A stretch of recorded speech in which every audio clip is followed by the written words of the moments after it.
सभी को नमस्कार। ये जो दो ऐसे मैं लिखने दिया हूँ, एक मजहब नहीं सिखाता आपस में बैर रखना, और दूसरा एक अब पछताए तो होत क्या जब चिड़ियाँ चुग गई खेत। इस दोनों का मैं डिस्कस कर देता हूँ आखिर इसमें क्या आप लोग लिखें, ताकि 800 या 1000 वर्ड के रेंज में आप लोग पहुँच पाएँ, क्योंकि वो थोड़ा पर्सनल में से आ गया कि समझ में आ रहा है इसमें क्या लिखा जाए, तो उसी के रिगार्डिंग ये मेरा वीडियो है। देखिए, इसमें सिंपल सा बात यह है कि मजहब नहीं सिखाता आपस में बैर करना। मतलब कि यहाँ कहीं ना कहीं मजहब को जो है ना धर्म या रीजन के पॉइंट ऑफ व्यू से देखा गया है, और दुनिया में जितना भी रीजन या धर्म है, चाहे वो हिंदू हो, मुस्लिम हो, सिख, ईसाई हो, कोई भी धर्म हो, वो ये नहीं सिखा रहा है कि आप दूसरे को जो है ना दूसरे को नीचा दिखाओ या दूसरे से किसी से बैर करो या धर्म के आधार पर कोई भेदभाव करो। इसका मीनिंग सब यही है। तो आप इस ऐसे को लिखने के लिए आप कई सारा कोटेशन का यूज कर सकते हैं। तो ये सबसे जो बेस्ट हमको अच्छा लगा इसमें कि world conference of religion in Chicago जो हुआ था 1893 में, उसमें स्वामी विवेकानंद ने एक बात कहा था कि मैं आपके सामने यह सिद्धांत लाने की कोशिश करूंगा कि धर्म बाहर से नहीं आता है बल्कि ये अंदर से आता है, और धर्म एक क्या है, अनुभूति है। दैट मीन्स कि I sell to try wedding before you that theory जो है इसका धर्म का है ना, वो बाहर से नहीं आता है बल्कि अंदर से आता है। और धर्म जो है एक जो है ना आपका जो आप रियलाइजेशन करते हैं वही है। तो यहाँ से आप स्टार्ट कर सकते हैं। और यार नहीं तो एक सर्वपल्ली राधाकृष्णन जी का एक कोटेशन है कि धर्म जीवन का सत्य और हमारी प्रकृति को डिसाइड करता है। मतलब कि Dharma is the truth of life and power to determine our nature. तो यहाँ से कर सकते हैं, मतलब कि इनके या महात्मा गांधी का अगर कोई आपके पास कोटेशन वहाँ से स्टार्ट कर सकते हैं। तब आप जो है ना इसी में दिखा सकते हैं, इसी में कि बट इन जो है ना प्रेजेंट टाइम इंडिया में या पूरे वर्ल्ड के लेवल पे जो है ना किस तरह से लोग धर्म का यूज अपने सेल्फ मतलब स्वार्थ के लिए कर रहे हैं। जिसमें कि आप इंडिया का भी वर्तमान में एक दो, जैसे प्रेजेंट टाइम बिहार का दे दीजिएगा, सासाराम या जो नालंदा में जिस तरह से कम्युनल वायलेंस हुआ, या और भी कई सारे जो है राइट, या दिल्ली दंगा हुआ है, या वर्ल्ड लेवल पे जाइए कहीं ना कहीं आतंकवादी घटनाएं होती रहती है। तो इस चीज़ को आपको दिखा के यहाँ पे प्रेजेंट टाइम का कि जो कम्युनल वायलेंस हो रहा है, तो ये आपको दिखा के आप इंट्रोडक्शन शुरू कर सकते हैं लगभग 100 वर्ड के आसपास या 150 वर्ड के आसपास। तब आप यहाँ पे आप एक क्वेश्चन एराइज कीजिए कि अब यहाँ पे जो है आपकी व्हाट इज रिलीजन, धर्म क्या होता है, ठीक ना, इसका मीनिंग बताइए। कैसे धर्म का जो है ना यूज जो है ना इंटरनेशनल लेवल पर, इंडिया के लेवल पर कैसे पॉजिटिव और नेगेटिव वे में हुआ है, और अभी प्रेजेंट में कहाँ कहाँ इसका प्रयोग हो रहा है, और आगे इसमें क्या वे टू फॉरवर्ड क्या होना चाहिए। इन सब बातों का आपको इसमें डिस्कस करना चाहिए। तो वही सबसे पहले आप रिलीजन को बताइएगा। तो इसमें वही देखिए, इसका मतलब बताइए, इसका जो है ना सिंगल डिफिनेशन नहीं है, इसका एक लार्ज डिफिनेशन, एक ब्रॉड डिफिनेशन आपको दिखाना पड़ेगा अलग अलग चीज़ों को लेते हुए, ठीक ना। तो उसके बाद दिखाने के बाद जो है ना आप इसमें फिर हमारे जो कॉन्स्टिट्यूशन का बात कर सकते हैं, हमारे संविधान में क्या है आर्टिकल 25 में, या हमारे जो क्या कहते हैं प्रीएम्बल में क्या क्या बातें हैं। फिर आप दिखाइए कि इंडियन कल्चर में क्या है, सर्वधर्म समभाव का हम लोग कॉन्सेप्ट रखे हैं, बहुजन हिताय सर्वत दा भला का हम लोग बात करते हैं। हमारे लिए यहाँ जो धर्म का मतलब मोरल विजन होता है, मतलब नैतिक दृष्टिकोण है, ये सब इंडिया के दिखाइए। लेकिन आप दिखाइए कि कैसे जो है ना धर्म को लेके जो है ना हमारे यहाँ जो है ना आक्रमण भी हुए। फिर आप दिखाइए कि देश यहाँ तक कि जब आज़ादी की लड़ाई लड़ रहे थे, कैसे धर्म का यूज करके जो है ना चीज़ें भी खराब, फिर अंत में देश का जो विभाजन भी कर दिया गया, कैसे जो है इस्लामखोरी जो ईस्ट इंडिया कंपनी अंग्रेज ने इसका यूज करके निगेटिव दिखाई है, या कुछ पॉजिटिव में आप 1857 का क्रांति भी दिखाइए, ठीक ना। तो ये सब कुछ हिस्टोरिकल बैकग्राउंड लेते हुए दिखाइए। फिर अभी दिखाइए कि प्रेजेंट टाइम में किस तरह से पॉलिटिकल में, इकोनॉमिक में, कल्चर में और सॉन्ग में, यहाँ तक जो गाना निकलता है वहाँ भी लोग धर्म का एंगल ढूंढ लेते हैं।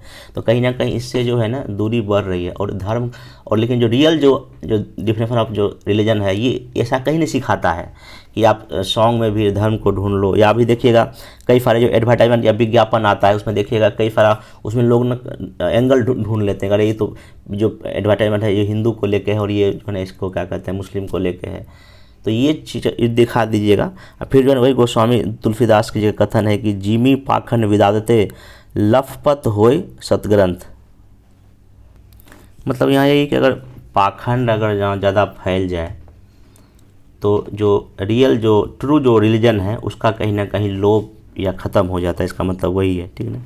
तो ये सब दिखाते हुए आप जो है ना इसको फिर आगे ये सब कुछ नेगेटिव बात लिखते हुए उसी बीच में आपने क्या इसमें होना चाहिए वो सब दिखाते हुए, और अंतिम में जब आइएगा तो इसमें एक दो जो आपका जो दोहा डाल सकते हैं, एक जैसी दिखती थी माचिस की तिलियाँ, किसी ने दिए जलाए तो किसी ने घर।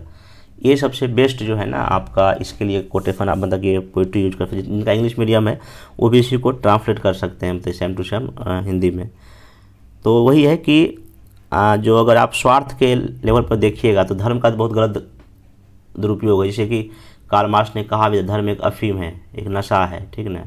तो धर्म को नशा नहीं बनने देना है, बल्कि धर्म को जो है ना अपने जो कंट्री का जो है ना डेवलपमेंट के लिए यूज करना, लोगों को जोड़ने के लिए यूज करना, इन्हीं के लोगों को तोड़ने के लिए यूज करना है, ठीक ना।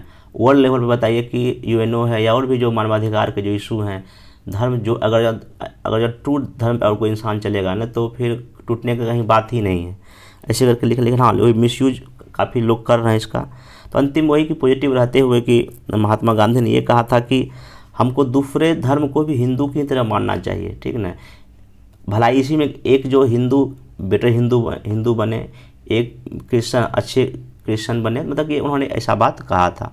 तो इन सब चीज़ को लेते हुए जो है ना आप इसको दिखा सकते हैं, और इसको और भी ब्रॉड लेवल पे अगर जो आपको जाना है तो मैं एक थोड़ा सा बता दिया कि हाँ आप इसमें इस पॉइंट को आपको इसमें लिखना है। बाकी आप इसको और अच्छे से सोचें, लिखें, ठीक है। देखिए कोई भी एशिया का कोई लास्ट अंत नहीं होता, आप इसमें बहुत अच्छी बातें ढूंढ सकते हैं, बहुत सारा क्वेश्चन एनालाइज कर सकते हैं।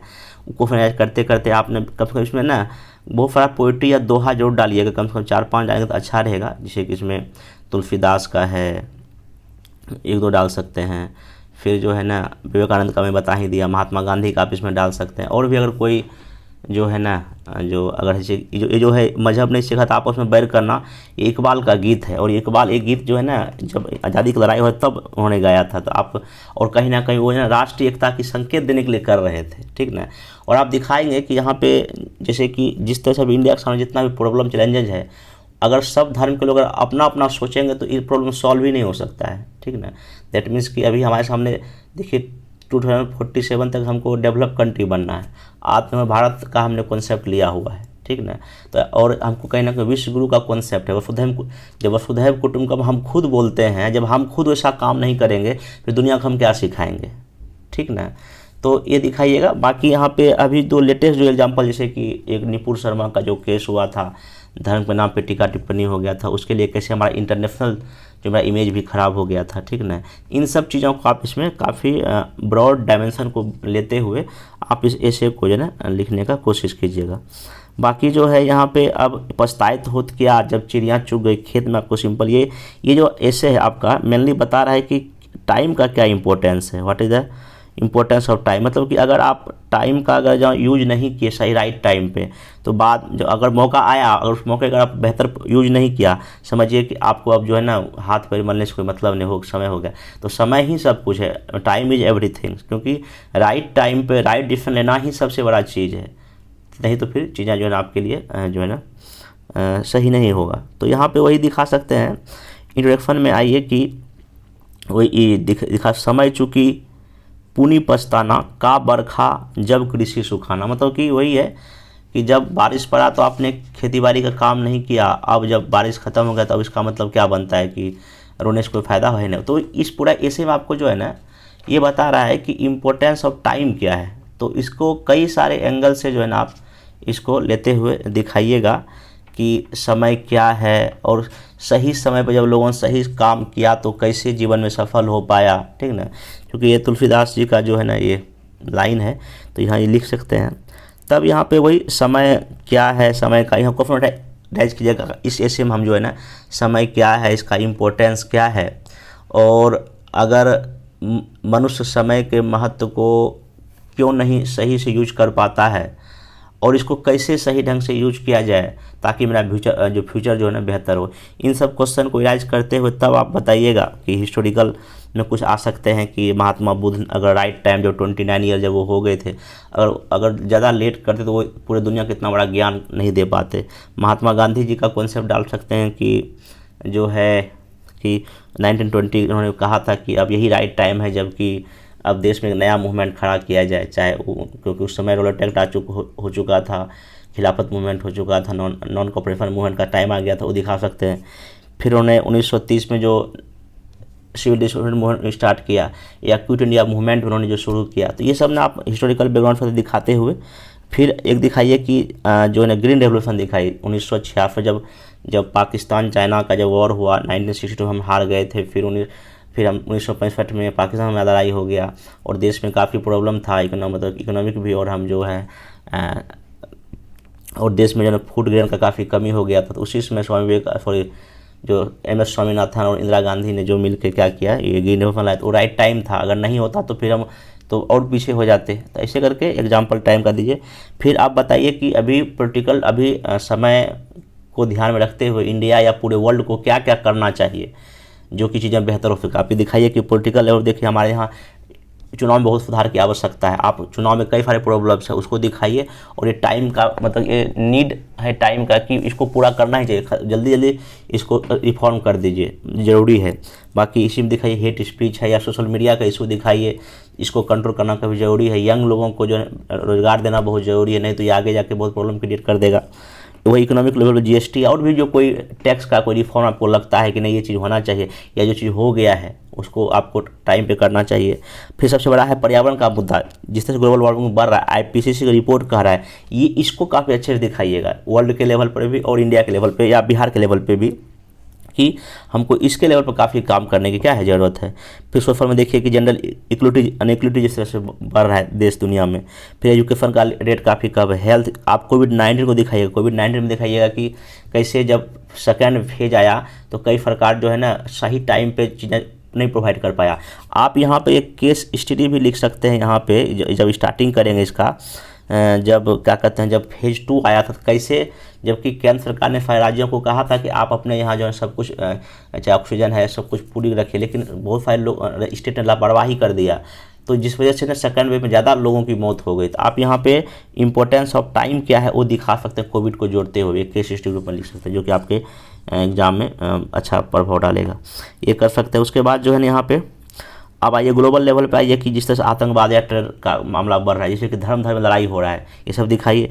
फिर रशिया यूक्रेन वॉर दिखाइए, जब तक वही ना यह युग जो है ना युद्ध का नहीं है, ठीक ना। तो ये सब कोटेशन आप PM मोदी जी ने कहा, इसको दिखाते हुए करें इसको, ठीक ना।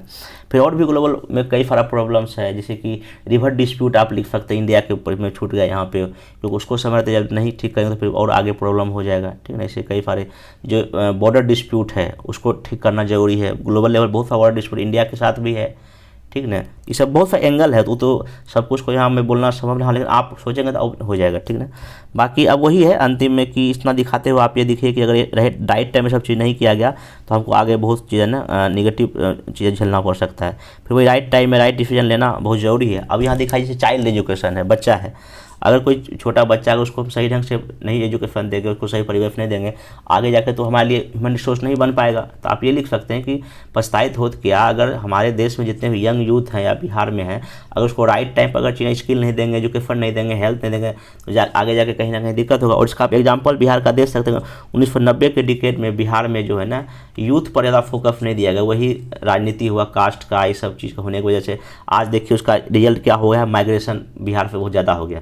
कहीं ना कहीं देखिए जिस एज में अभी आप लोग हैं, मतलब कि 1990-2000 के आसपास का डेट ऑफ बर्थ है, तो उस समय बिहार में एजुकेशन का बहुत अच्छा है वो नहीं था, अभी भी वैसे नहीं है, तो उसका हम लोग प्रभाव आज भी झेल रहे हैं। तो वही है कि अभी हम क्या कर रहे हैं वो फ्यूचर भी में वही होगा। तो इसलिए जो है ना आप एग्जांपल देते हुए बिहार का डालिए कि अभी हमको जो डेमोग्राफिक डिपेंडेंट मिला हुआ है बिहार का यंग जनरेशन लगभग 50% है, इसको ना अब समय है, अभी ये समय है, नहीं तो फिर बाद में सब कुछ बर्बाद हो जाने वाला है। तो इसे दिखाते इसमें ना बिहार का कम से कम 2 पैराग्राफ जो होना चाहिए, बिहार के लिए 2 पैराग्राफ आपको जरूरी करना है, बता दिया। क्योंकि ऐसे मैं क्या बोल रहा हूँ कि कोई भी एज से अगर आप लिख रहे हैं, मतलब सेक्शन A, सेक्शन 2, सेक्शन 3 में अगर कहीं अगर एक पैराग्राफ अगर बिहार का अच्छा, बाकी तो सेक्शन C में तो बिहार का है ही, हमने तो उस पर आपको लिखना ही लिखना है, लेकिन हाँ 1-2 कहीं ना कहीं बीच में ना आप A, B, C में इसको लिख सकते हैं। बाकी अंतिम में शेक्सपियर ने कहा था कि मैंने समय को बर्बाद किया और अब समय मुझे बर्बाद कर रहा है, मतलब ये सब 2 बीच में आप यूज़ कर सकते हैं। और अंतिम महात्मा गांधी वही की फ्यूचर डिपेंड करता है कि अभी आप वर्तमान में क्या कर रहे हैं। तो ऐसे करके पॉजिटिव रहते हुए जो है ना कर, या नहीं तो एक दो और जो है कबीरदास कहते थे कि दुख में सुमिरन सब करे, सुख में करे ना कोई, जो सुख में सुमिरन करे दुख काहे को होए। तो ऐसे करने का मतलब वही है कि हमको टाइम में ही मतलब कि समय रहते सब काम कर लेना चाहिए, इन्हें कि समय हम बर्बाद कर रहे हैं। तो चीज़ें जो है काफ़ी यहाँ पे, हाँ एक चीज़ और यहाँ पे छूट गया, यहाँ पे आप सोशल जस्टिस का बात कर सकते हैं। हमारे न्यायपालिका में काफ़ी सारे केस पेंडिंग है, तो उसको समय रहते ठीक करना पड़ेगा, नहीं तो और चीज़ें क्या है ना प्रॉब्लम कर जाती है। मैं बहुत सारा पॉइंट है, आप उसको ढूंढिए। मैं सिर्फ आपको रास्ता बता, हाँ ऐसे से आप चलेंगे तो आपका ये ऐसे जो है ना बेहतर दिशा में लेकर जा सकते हैं। इसको लिख है, बाकी आज तक इसको लिख के जमा कर दें। बाकी कल तो आपका पूरा हिस्ट्री का टेस्ट होगा, सॉरी एशे का टेस्ट होगा 11 से लेके 2 बजे के बीच। आप लोग कल तैयार रहिएगा। उसको जो है ना कोशिश करना है कि एशे को जो है 3 घंटे के अंदर लिखना है, और जितना बेहतर हो सके। देखिए टेस्ट देने से पहले एक बार जितना भी आपके पास कोटेशन है या कुछ जो दोहा है उसको ना एक जगह कहीं ना कहीं कॉपी में लिख लीजिए, उसको रिवाइज कर लीजिए, ताकि आप उसको ऐसे में क्या कर पाएँ, यूज कर पाएँ। और फ्री माइंड से कई लोग क्या करते हैं, देखते हैं कि कहीं और का ऐसे किसी और जगह होता है, वहीं का कॉपी पेस्ट कर देते। नहीं, वैसा नहीं करना है। देखिए अतुल सर ने क्या कहा, ऐसे में हम नंबर उसी को देंगे जिसमें कुछ मौलिकता होता है। आप लोग मतलब कि देखो मैं भी जो देता हूँ उसी को सेम कॉपी पेस्ट मत कीजिए, उसमें आप कुछ अपना एंगल जोड़िए, वो करने से हो जाएगा। क्योंकि निबंध जो है एक ऐसा जो है ना विधा है जहाँ पे आपको अपना बहुत कुछ करने का स्कोप होता है, और चूँकि आप अपने आसपास जो चीज़ें घटती आप उससे सीख के ऐसे लिख सकते हैं। और बहुत लोगों ने अच्छा लिखा भी है, मैक्सिमम कॉपी में जो है ना अच्छी चीज़ें भी है। और एक चीज़ और मैं सलाह दूंगा कि इस ग्रुप पे जितनी भी कॉपी आती है सब लोग आप उसको देखें, उस ग्रुप में वो लोग क्या लिख रहा है, कितना अच्छा लिख रहा है, ठीक है ना। तो चीज़ें आपको उसमें कुछ अच्छा और कुछ ख़राब चीज़, मतलब कि क्या उससे अच्छी बात है उसको लीजिए। बाकी सब अब यहाँ इस ग्रुप में तो लगभग हमको पढ़ लेता 10 जैसे आ ही जाता है, 10-15 ऐसे। तो इसमें सब में देखें क्या इन्होंने अच्छा लिखा है, क्या ख़राब लिखा है, उससे कुछ सीखते हुए अपना कुछ उसमें सुधार करने की कोशिश करें। और लिखना तो पड़ेगा ही पड़ेगा, ठीक है ना। इसको करें, बाकी अब मिलते हैं नेक्स्ट वीडियो में। Thank you.